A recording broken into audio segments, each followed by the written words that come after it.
Greek method. Pythagoras may have fallen out of favour, and many of the discoveries accredited to him have been contested recently.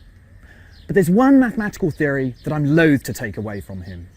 It's to do with music and the discovery of the harmonic series. The story goes that walking past a blacksmith one day, Pythagoras heard anvils being struck and noticed how the notes being produced sounded in perfect harmony. He believed that there must be some rational explanation to make sense of why the notes sounded so appealing. The answer was mathematics.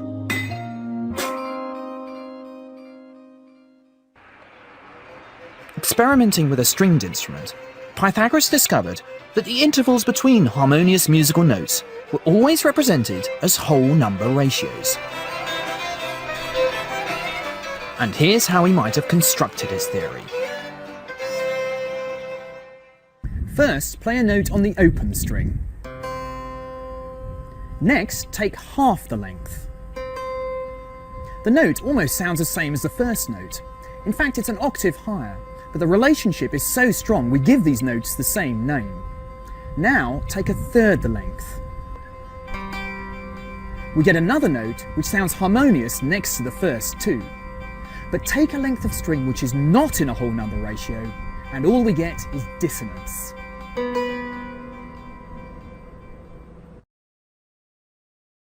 According to legend, Pythagoras was so excited by this discovery that he concluded the whole universe was built from numbers.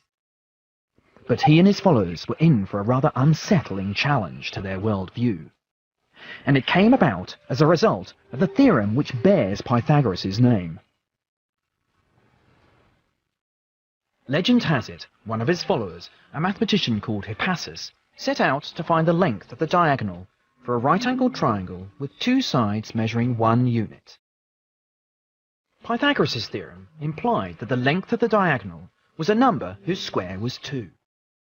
The Pythagoreans assumed that the answer would be a fraction. But when Hippasus tried to express it in this way, no matter how he tried, he couldn't capture it. Eventually, he realized his mistake. It was the assumption that the value was a fraction at all which was wrong. The value of the square root of 2 was the number that the Babylonians etched into the Yale tablet. However, they didn't recognize the special character of this number, but Hippasus did. It was an irrational number. The discovery of this new number, and others like it, is akin to an explorer discovering a new continent, or a naturalist finding a new species. But these irrational numbers didn't fit the Pythagorean worldview. Later Greek commentators tell the story of how Pythagoras swore his sect to secrecy, but Hippasus let slip the discovery and was promptly drowned for his attempts to broadcast their research. But these mathematical discoveries could not be easily suppressed. Schools of philosophy and science started to flourish all over Greece, building on these foundations. The most famous of these was the Academy. Plato founded this school in Athens in 387 BC. Although we think of him today as a philosopher, he was one of mathematics' most important patrons. Plato was enraptured by the Pythagorean worldview and considered mathematics the bedrock of knowledge. Some people would say that Plato is possibly the most influential figure for our perception of Greek mathematics. He argued that mathematics is an important form of knowledge and does have a connection with reality. So by knowing mathematics, we'll know more about reality. In his dialogue Timaeus, Plato proposes the thesis that geometry is the key to unlocking the secrets of the universe, a view still held by scientists today. Indeed, the importance Plato attached to geometry is encapsulated in the sign that was mounted above the Academy: "Let no one ignorant of geometry enter here." Plato proposed that the universe could be crystallized into 5 regular symmetrical shapes. These shapes, which we now call the Platonic solids, were composed of regular polygons assembled to create 3-dimensional symmetrical objects.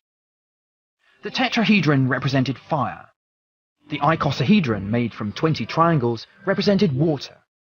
The stable cube was earth. The 8-faced octahedron was air. And the 5th platonic solid, the dodecahedron, made out of 12 pentagons, was reserved for the shape which captured Plato's view of the universe. Plato's theory would have a size and continue to inspire mathematicians and astronomers for over 1,500 years. In addition to the breakthroughs made in the Academy, mathematical triumphs were also emerging from the edge of the Greek Empire, and owed as much to the mathematical heritage of the Egyptians as the Greeks. Alexandria became a hub of academic excellence under the rule of the Ptolemies in the 3rd century BC, and its famous library soon gained a reputation to rival Plato's Academy. The kings of Alexandria were prepared to invest in the arts, in culture, in technology, mathematics, grammar, because patronage for cultural pursuits was one way of showing that you were a more prestigious ruler and had a better entitlement to greatness. The old library and its precious contents were destroyed when the Muslims conquered Egypt in the 7th century. But its spirit is alive in a new building. Today, the library remains a place of discovery and scholarship.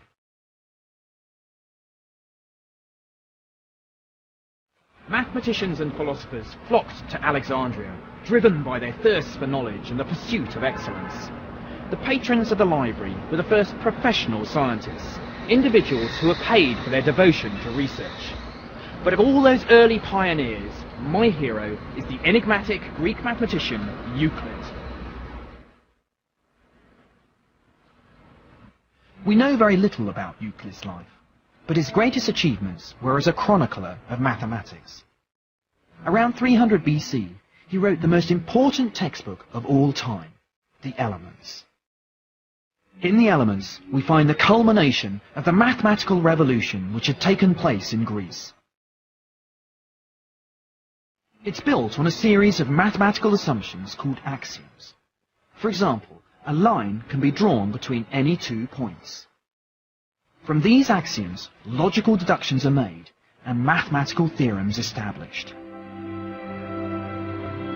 The Elements contains formulas for calculating the volumes of cones and cylinders, proofs about geometric series, perfect numbers and primes. The climax of the Elements is a proof that there are only 5 Platonic solids.